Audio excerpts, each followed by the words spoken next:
I let you get that because my favorite purple marker isn't in there. Alright. We have done some algebraic simplification problems that look something like this. Right? You guys have done stuff like this? Stop. Where we have an expression that has a couple of fraction lines. Well, the only thing so today's lesson is not a new concept. Lesson 82, algebraic simplifications, is not a new concept. All we're doing is taking this, and we're doing this. Whoa. We're just adding another. No, stop. That's hard. It's not hard. It's not.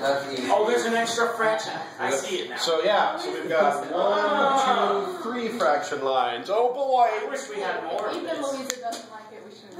Yeah. Good point.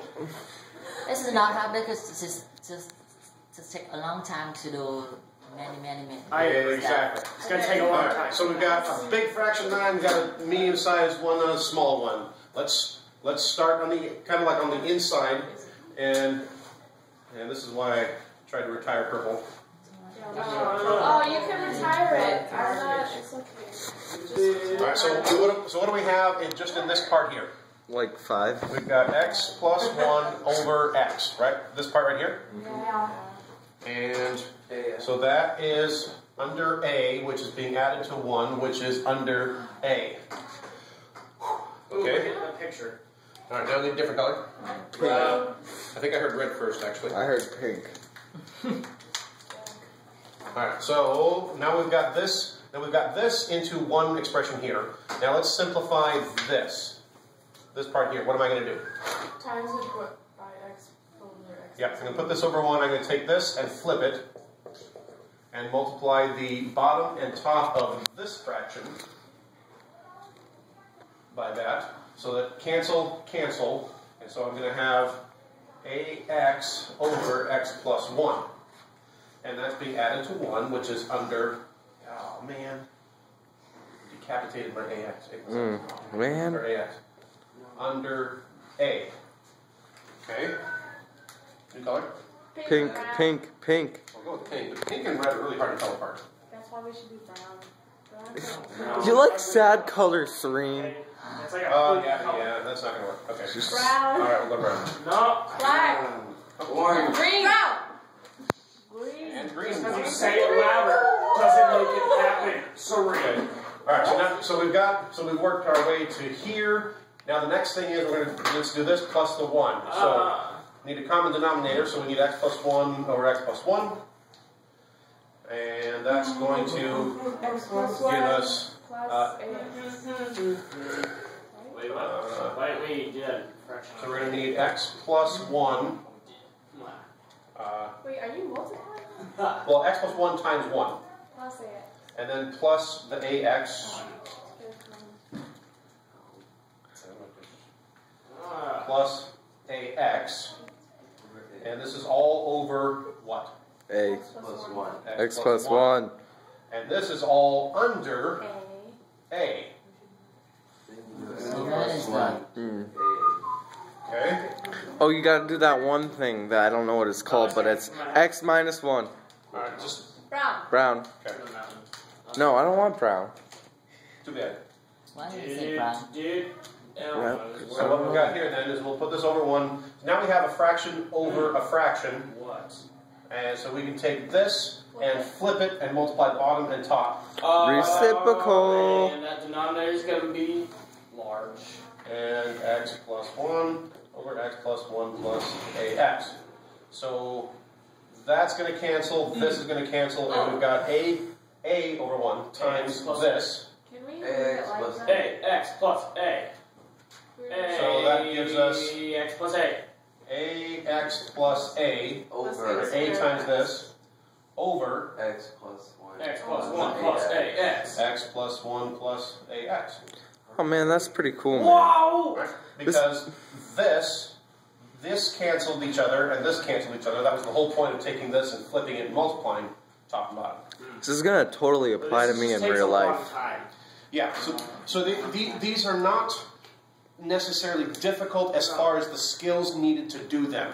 What's going to make these problems difficult to get correct is you have to keep track of things. Yeah. So keeping track of the fraction lines and what's under what and where the denominators are and all that kind of stuff, keeping it straight is going to be very, very important. Which means that you need to be very careful about showing your work, showing the steps. If you try to do this quickly, you'll probably get it wrong. Mm-hmm. So slow down, take the time, take the space, and make sure that you are writing exactly what you mean. Okay. Because if you make your fraction lines a little bit too long in one place or too short in another, you're not going to be able to keep straight what fractions apply to what. Yeah, the next example has the exact same structure. You want me to do one more example? Yeah. Yeah.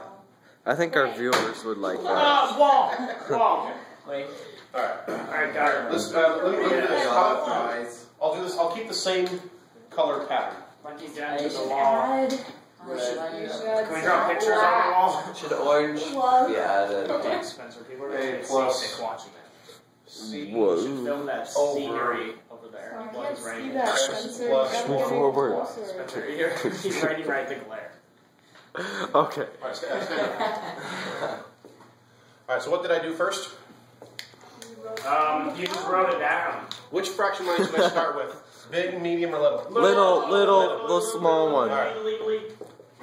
Oops. Ooh. No, why? Yeah, that's what I... Alright. Because. Okay, so we start with the littlest one. We've got 1 over y plus x, so let's combine those into one expression here. So we got xy plus 1 over y. And that is... And notice how I write this part, and then I put it back into where it belongs. This is what helps me keep it straight. Nice catch, man. That was a good catch. Thank you. Plus a, and I did not leave myself a whole lot of room. I should have left a little bit more room. So that's all under b. And notice how I'm exaggerating my fraction lines. Because I want to make sure that I know exactly what is where. That's smart. Exaggeration. Alright, so I've got this fraction here now, which is this fraction, which is now the denominator of this fraction. So let's simplify this fraction. Let's put this over 1 and take this denominator and multiply top and bottom by x. So cancel, and we've got c times y over 1 times xy plus 1. Alright, so now I've dealt with all of this. So I've got the plus a under b. Now you get that a, the same denominator as a cy. Now the next thing is here, I need to get this a. xy plus 1. Got to combine these two things, which means I need a common denominator. And so I need to multiply this a by xy plus 1 over xy plus 1. Which is going to give me xy plus a times that, which so a, I'm going to need more space. xy plus a. Alright, no. Let's go lower. Axy plus a plus, this plus, cy. cy, and that is Over AX over this common denominator that we just did of xy plus 1. Yeah. So now I've dealt with all of this. Oh, man. Put it over B. Now you need to do that inverse and B. multiply. Oh, okay. And finally, topping it off with brown. Use your reciprocals. For our final step, number 1, we're going to take this denominator and flip it and multiply bottom and top by it. So I've got xy plus 1 over axy plus a plus cy. And I'm going to do the same thing up here. Because anything you do to the bottom of a fraction, you have to do to the top. Yes. Axy plus a plus cy. So these cancel, and b over 1, I just need to distribute this b for my final answer of bxy plus b over axy plus a plus cy. What if it didn't Whew. distribute it? Because this one is not distributed. Ow. The book is not quite as consistent with these as I wish it was.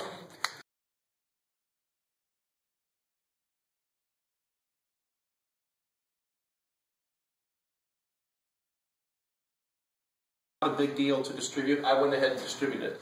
The example as printed in the book has just b times xy plus 1. In a case like that, if you had b times xy plus 1, that would be completely fine. I would not count it wrong. But, yeah. But there we go. So, recap, complex fraction, fraction within a fraction within a fraction. Anyone see Inception? Yes. Mm-hmm.